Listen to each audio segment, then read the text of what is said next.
The House Insurance Committee will come to order. Clerk, will you please take the attendance? Chair Harris. Here. Representatives Tisdale. Here. Leitner. Here. Postumus. Here. Aragona. Here. Nair. Here. Schutte. Here. Carter. Here. Tate. Here. Fitzgerald. Here. Whitsett. Mr. Chair, you have 10 members present. You do it for them. Thank you, Madam Clerk. First up on the agenda. Oh, I'm sorry. Can I have a motion to approve the minutes from the March 19th meeting? And I believe Rep. Schutte has volunteered for that motion. Thank you, sir. Seeing no objection, the minutes are approved. And first up on the agenda is House Bill 4178 from our esteemed Rep. Aragona. And to testify with Rep. Aragona, I believe we have Chuck May. How are you, sir? From NAFA, Michigan. Please have a seat, and you may begin whenever you want. Esteemed. Are you doing most of the talking, Chuck? We would appreciate that. Because I'm not that esteemed. Because I'm not that esteemed. That's what you're saying. Thank you, Mr. Chair and members of the committee, esteemed members of the committee, for taking up House Bill 4178. So essentially, what this bill is doing is allowing producers, insurance solicitors, to use the efforts that they put into local organizations such as NAFA, use some of that time as credit towards their continuing education.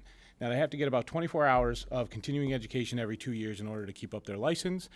I know Rep. Carter is a fellow licensed person, so she knows all about this. And there's plenty of members who put a lot of time, effort, passion into organizations such as NAFA. So they're looking at everything that their peers are going to be learning, things that are going to be being taught at NAFA conferences, that type of thing. And that's a lot of time that they don't get credit for. They don't get paid, none of that. So what this does is allowing some of that time to be counted towards their 24 hours that they have to get every 2 years. An issue that came up last year, this won't be counting towards their ethics training. So you can't use any of this particular time that you're being involved in these groups towards your 3 hours that you need to have for ethics training over the 2 years. So that's long and short of it. Want to fill in some of the some of the lines? Oops. You're on. Okay. Thank you, Chair Harris, Vice Chair Carter, committee members. Good to see you again. We're here in support of this legislation on behalf of NAFA Michigan. We feel that professional insurance associations like NAFA Michigan promote high standards of ethical conduct among their members and provide educational programs and professional development opportunities to associated members. We believe that state proposals to allow advisors to receive some CE credit for association participation could encourage financial advisors to join and participate in professional associations. Ultimately, we feel this benefits consumers by providing access to better qualified advisors. I will say that 15 states have adopted this already and growing. So the bill does provide DIF's oversight in granting these hours, so we felt that was very important. It's CE credits. DIFS is in charge of CE credits, so the criteria in which this will be used will be monitored by DIFS also. So, take any questions? Vice Chair Carter. Thank you, Mr. Chair, and thank you both for your testimony. I cannot begin to tell you, going to NCOIL, going to NAIC, going to NCSL, going to WIG, how valuable it would be to have this legislation passed. Okay, a lot of the work that I do out of state is specific to insurance and financial services. And to grant CE credits for those will help us along the way and actually help us expedite time. So yes, I'm in full support of this legislation. Yeah, thank you, Representative Carter. And if I'm not mistaken, you're on one of the boards for NCOIL, yes? Yes, I'm the chair of life insurance and financial planning and the vice chair of banking, financial services, and insurance for NCSL. Yeah, so it's this bill, this thought, it was really coming out of people very similar to you. So, for instance, with NAFA, if you are in charge of any of these subcommittees, or you're planning out some of these CE bills, think about how much work that takes, right? And then you still have to go get your 24 hours. So this is just helping to alleviate a little bit. And thank you for your support. Yes, Rep. Aragona, I just want to tell you, I'm in the middle right now of going through that CE accreditation. And I actually agree with the ethics part of it, making sure that we thoroughly understand what we're accountable for, but the rest of it could be just applied learning. Vice Chair Tisdale. Thank you, Chair Harris. Yeah, my 3 licenses I have allowed to expire, so I'm not doing that anymore. So when you talk about association participation, are there actual? So it approves the courses. So are there actual courses during these association meetings that count as hours, or is it simply the participation in the association function and whatever additional training is going on at that time? There's, with regard to this bill specifically, there's not specific courses. Active participation is the key. Okay. Active participation, not just be a member, okay? Like myself, I've been on the board for years. I've passed state president. I put a lot of time into NAFA, and I would continue to do so regardless. However, in this circumstance, 4 credit hours seems very fair for, or for the services that these people, I'm not the only one Yeah. that would benefit, and it's really not self-serving. We truly believe that if we get people engaged in the association and involved in the association, we do make better advisors because they're engaged, quite literally engaged. I've learned so much coming up here and testifying numerous times, and that's worth something. Yeah. So I see bullet point number 3 is active participation for credits, but above that, it's a director of DIFs approves the courses. So I just didn't know if there were. So it's not necessarily a take a course, take a test, send in your certification, but it's verifying that you are an active participant in the group. Correct, and this is an active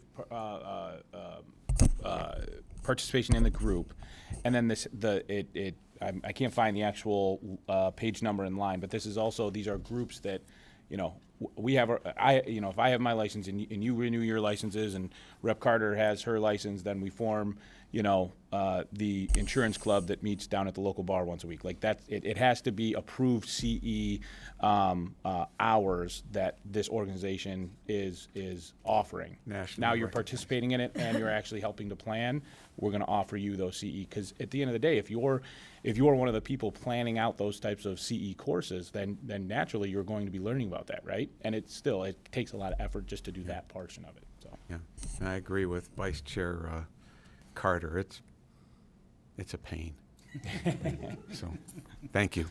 Well, I just had to cram 12 credit hours in before April 1st, so yes. All right, thank you. Any other questions from members? No? All right. Thank you both for your testimony. Appreciate you being back. All right, with that, we do have some cards to read in. Parker Fisher from DIFs does not wish to speak and is neutral on the bill. And we have Kathy Cooper from National Association of Benefits and Insurance Professionals, does not wish to speak and supports the bill. And then Craig Puckett from Big I of Michigan does not wish to speak and supports the bill. Thank you. All right, next up on the agenda is voting out House Bills 4207, 4208, and 4179. And we do have a card of support here. So with all 3 of those bills, we have Parker Fisher from DIFs is neutral and does not wish to speak. So I do need a motion to report House Bill 4207 with recommendation. Chair Leitner, sorry, this isn't judiciary. Rep. Leitner makes that motion. And Madam Clerk, would you please call the roll? On the Motion to report, Chair Harris. Yes. Representatives Tisdale. Yes. Leitner. Yes. Postumus. Yes. Aragona. Yes. Nair. Yes. Shutey. Yes. Carter. Yes. Tate. Yes. Fitzgerald. Yes. Witsit. Mr. Chair, you have 10 yeas, 0 nays, 0 pass. The motion prevails. Thank you, Madam Clerk. House Bill 4207 is reported with recommendation.